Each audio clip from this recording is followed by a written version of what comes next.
की आपोआपच तो पैसा मतदारापर्यंत जात आहे आणि सगळे मतदार पैसे घेत नाही. म्हणून जनजागृतीची काम काय, कारण की आपण शहर बघितलं किंवा खेड्यात बघितलं 30% वर्ग असा असतो, 100 पैकी 30 माणसं असे असतात की ते पैशाच्या लोभाला मोहाला बळी पडतात. तो मजूर वर्ग असतो बिचारा किंवा तो निरक्षर असतो, त्याला तेवढं त्या मताचं मूल्य त्याला माहीत नसते की आपण ज्याला मतदान करतो आहे की आपण देशाची निर्मिती, राष्ट्राची निर्मिती करतोय, लोकशाही आपण बळकट करतोय, त्याला माहीतच नाही. 500 रुपये मिळाले का, बॉटल दारू मिळाले का, काही व्यसनातील लोक असतात, अल्पसंख्याक लोक असतात, निरक्षर लोक असतात, त्यांना काही घेणं देणं नाही.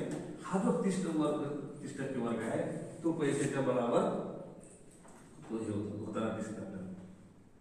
आणि सुशिक्षित वर्गही जरी पैसा घेत नसेल पण तरी तो आपला जात नाही बघून, आपला पक्ष बघून म्हणजे आगळेपणाला उदय करताना दिसतात.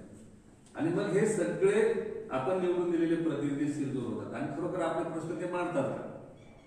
म्हणून असं नाही की ग्रामीण भागातच त्या नागरिकाला मतदान जनजागृतीची आवश्यकता आहे, आपल्याला पण आहे. आम्ही सुद्धा प्राध्यापकांनी साडी घेऊन वोट करून एका माणसाला निवडून दिलेलो होतो. जे वक्ते म्हणून आज आपल्याला लाभले एन.एफ. चव्हाण सरांनी संक्षिप्तपणे का होईना परंतु आजच्या या राजकारणाबद्दल आपली जी परखड भूमिका आहे आणि आजचं जे वास्तव आहे त्यावरही त्यांनी भाष्य केलेलं आहे. खरोखरच राजकारणापासून माणूस अलिप्त कधीच राहू शकत नाही.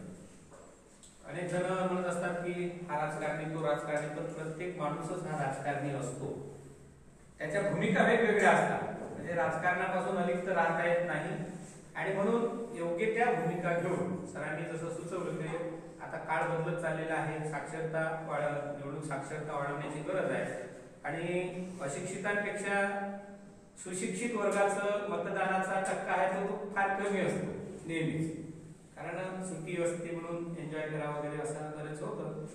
निवडणूक आयोगाने थोडं या वर्षापासून एक चांगला निर्णय घेतला होता की सगळ्यांना सुट्टी दिली होती, आहे की नाही. मतदानाच्या दिवशी जाहीर सुट्टी दिली